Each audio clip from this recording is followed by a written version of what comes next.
Depuis jeudi et l'annonce des résultats pour l'élection du premier secrétaire du Parti socialiste, les deux candidats, le sortant Olivier Faure et son concurrent Nicolas Mayer-Rossignol, revendiquent tous deux la victoire. Olivier Faure affirme l'avoir remporté avec 51% des voix, 500 voix d'avance, ce que dément son adversaire qu'il accuse de triche électorale. Bonjour Olivier Faure. Bonjour Marc Fauvel. Comment faut-il vous présenter ce matin, premier secrétaire autoproclamé du PS ?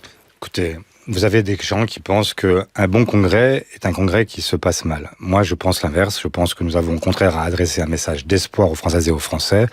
Et tout ça relève malheureusement de la mauvaise polémique.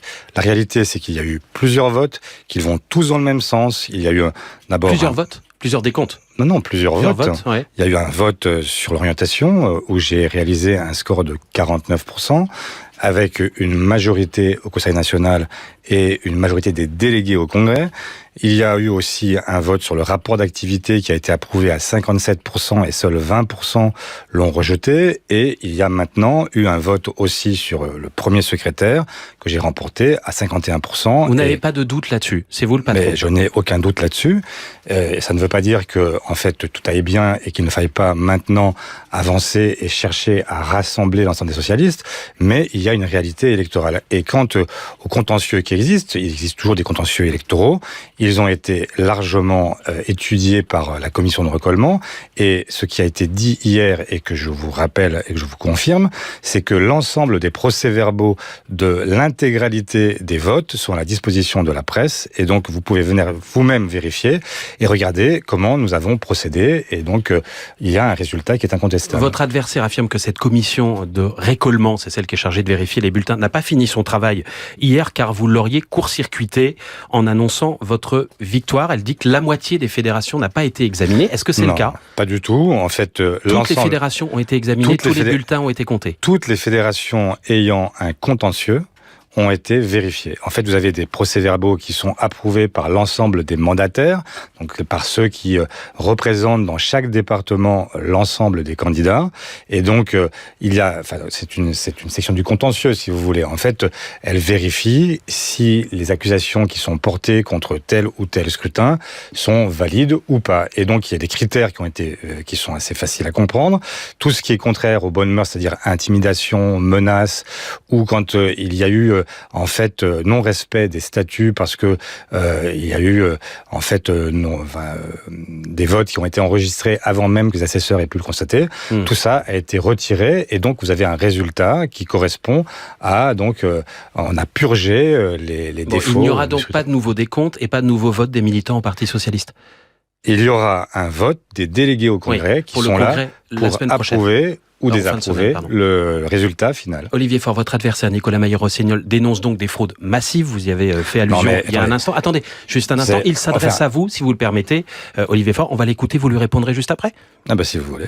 Olivier Faure est le premier secrétaire du Parti socialiste. Comment explique-t-il que dans ce scrutin, on n'ait pas été fichu pour seulement 24 000 votants d'avoir un résultat dans les premières heures qui ont suivi la clôture du scrutin ? Comment explique-t-il le nombre si incroyable d'irrégularités manifestes et de fraudes, de bulletins sans enveloppe, d'urnes qui n'étaient pas conformes, de scrutateurs qui ont été expulsés par la police? Tout ça est absolument inacceptable. Comment l'explique-t-il ? Comment peut-il être premier secrétaire responsable de tout cela? Vous faites votre mea culpa sur ce point, sur l'organisation du vote ?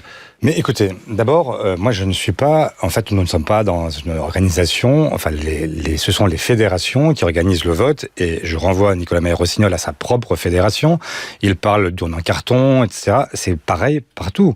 C'était vous le patron chargé de l'organisation. Certes. Mais vous imaginez quoi ? Vous imaginez qu'il y a un préfet dans chaque département, qu'il y a des possibilités... vous avez en fait une organisation associative, en quelque sorte, qui tient un scrutin. Et dans la Fédération de Seine-Maritime, pour prendre cet exemple, il y a des photos qui ont circulé, etc., qui est celle de Nicolas Mayer-Rossignol. Il y a des urnes en carton qui ne sont pas scellées, il n'y a pas d'enveloppe. Il y a simplement eu des fraudes dans les deux camps. C'est ce que vous dites. Mais c'est pas ce que je dis. Je dis pas qu'il y a fraude. Je dis simplement que c'est pas parce que vous avez l'urne telle qu'il l'a décrit, en fait, fait, vous avez des urnes, tout simplement, qui sont parfois dans des locaux associatifs ou qui sont dans des appartements, parce que vous avez en fait tout simplement un mouvement qui se réunit, et nous ne sommes pas la République. Nous n'avons pas le préfet, nous n'avons pas l'organisation de scrutateurs, nous n'avons pas l'organisation de personnels municipaux qui sont là pour tenir pendant une journée complète les urnes. Et c'est une réalité qui n'est pas nouvelle, qui a toujours été celle du Parti socialiste, comme celle de tous les partis qui organisent des votes en leur sein. Et je m'étonne d'ailleurs de ces accusations qui sont en fait l'installation d'une vérité parallèle et la volonté en fait de discréditer un scrutin qui s'est déroulé dans de bonnes conditions. Votre concurrent réclame une direction collégiale au vu des résultats très serrés. Est-ce que vous êtes prêt à partager la direction du PS ? Je ne sais pas ce qu'il donne, puisque tout à l'heure je le verrai comme je verrai Hélène Geoffroy, et ce que j'ai dit, c'est que moi je cherchais depuis toujours à rassembler l'ensemble des socialistes, et ça a été le cas depuis 4 ans. Une direction à 2 têtes, c'est possible au PS ? Non mais une direction, soyons sérieux, en fait... Il faut une direction qui associe largement l'ensemble de ses sensibilités, faire en sorte que chacun trouve sa place. Et la réalité, c'est que, y compris les amis de ceux qui accompagnent Nicolas Meyer-Rossignol, appartiennent à la direction actuelle. Et donc, je les vois en fait s'insurger contre la direction à laquelle ils appartiennent. Parce qu'il vous reproche notamment l'alliance avec Jean-Luc Mélenchon. Il y a 1 an et demi, Olivier Faure, vous aviez été réélu dans un fauteuil premier secrétaire, 73% des voix. Aujourd'hui, c'est ric-rac, un tout petit peu plus de 56 si on vous croit. Est-ce que vous payez cette alliance ? Je sais que depuis que l'accord a été conclu, je ne suis pas aveugle ni sourd, et je sais que c'est une souffrance pour beaucoup d'entre nous, et qu'il y a beaucoup de gens qui ont vécu comme une forme d'injustice, le fait de ne pas être candidat aux élections législatives. Vous avez 500 candidats. C'est juste ça, c'est pas aussi sur les idées, Olivier Faure, l'alignement du programme du PS sur les retraites, par exemple. Mais il y a un an, vous avez vu, non mais Marc Revel. Il y a un an, vous disiez, attendez, Olivier Faure, il y a un an, excusez-moi, je termine juste la question, et promis, vous répondez. Il y a un an, Anne Hidalgo, votre candidate, disait retraite à 62 ans. Aujourd'hui, c'est retraite à 60 ans. En un an, le programme du PS a changé sur ce point. Mais d'abord, quand vous faites conclure une alliance, forcément, vous êtes amené à évoluer et à faire des amendements à votre propre projet. Nous avons fait, vous l'avez dit, 1,7% quand les Insoumis ont fait 22%. Donc il y a eu une négociation. Et aujourd'hui même, d'ailleurs, sur la question des retraites, nous sommes à nouveau en train de discuter avec nos partenaires écologistes, communistes, donc Insoumis. Ça va rechanger. Mais nous avons... il ne va pas échapper que nous n'avons pas gagné l'élection législative. Et donc, que nous avons besoin, désormais, de remettre l'ouvrage sur le métier, et que nous devons, dans les prochains mois et les prochaines années, arriver à faire mieux, pour reprendre une expression consacrée désormais, et donc arriver à convaincre que le projet que nous portons est le meilleur. Et donc, effectivement, il y a un débat.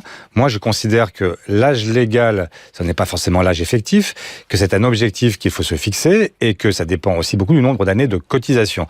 Donc il y a des paramètres qui sont différents, qu'il faut ajuster et sur lesquels il faut avancer, parce que nous avons besoin aujourd'hui d'un système qui préserve le modèle social français et non pas qui soit en régression comme le propose Emmanuel Macron. Olivier Faure, premier secrétaire désigné par les instances du Parti socialiste, était ce matin le grand témoin de France Info. Merci, bonne journée. Merci Marc Revel.